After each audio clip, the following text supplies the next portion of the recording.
Setiap orang kalau dia merasa tidak benar, maka tidak mungkin dia bertahan di dalam pemahaman dan amalnya, ya. Pasti, termasuk 72 golongan itu merasa dirinya benar apa tidak? Ya iya, merasa benar. Apalagi yang satu golongan yang benar, masa dia harus merasa salah? Saya emang ngerasa salah memahami pemahaman sekarang, tapi tetap dipelajari, diamalkan dan didakwahkan. Mungkin enggak? Enggak mungkin. Kalau kita merasa salah, pasti akan segera taubat, berpindah kepada pemahaman yang benar. Tapi kita tidak pernah mengungkapkan saya benar. Enggak. Saya yang benar, yang lain salah. Enggak. Kita hanya menyatakan yang benar menurut Quran Sunnah berdasarkan penjelasan para ulama tuh ini nih.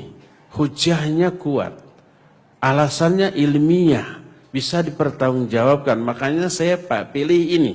Udah. Sikap seperti itu, ya. Adapun yang itu keliru dengan alasan begini.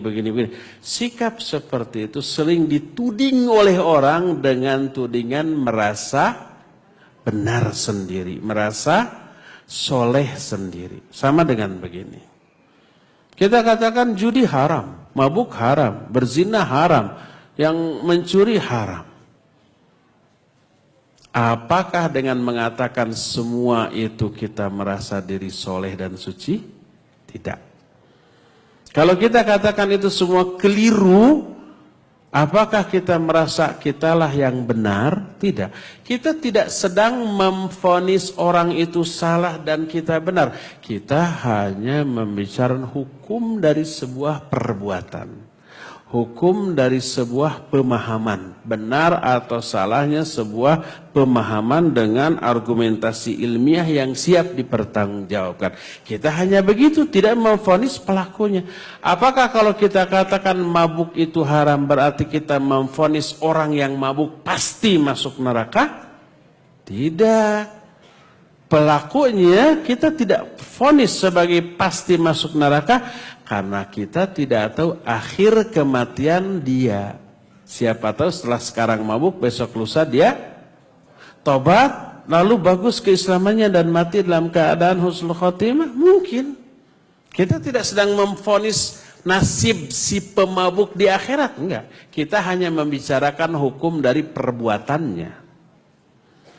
Umpamanya korupsi itu haram, tidak boleh. Apakah berarti saya memvonis para koruptor nanti pasti masuk neraka? Enggak. Karena mungkin saja si koruptor tadi nanti bertobat dan bagus keislamannya, mengembalikan semua hasil korupsinya, keluarkan zakat, infak, sedekah, lalu taqarrub kepada Allah, lalu mati dalam keadaan demikian. Mungkin.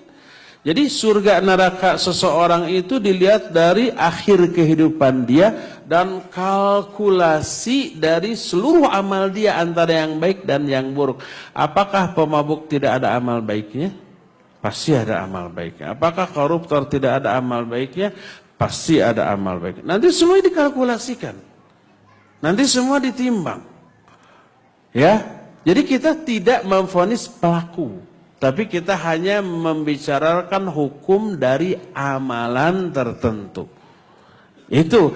Tapi sayang orang, begitu kita membahas hukum dari sebuah perbuatan, langsung memvonis, oh berarti mereka ini para ahli neraka, kamu merasa mau ke surga sendirian. Emangnya surga itu hanya milik nenek moyang kamu?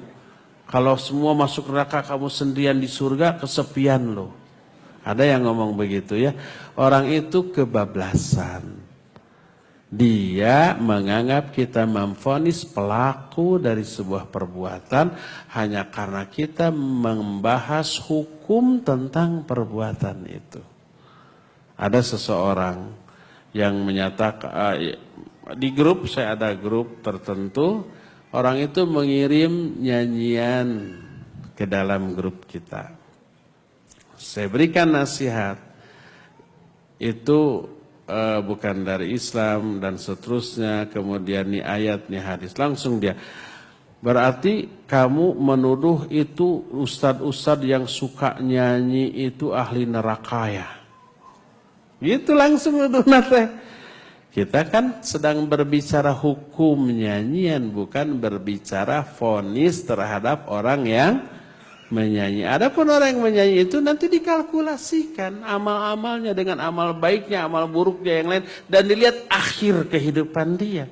Harus dibedakan antara memvonis si pelaku dengan menghukumi sebuah perbuatan, ya.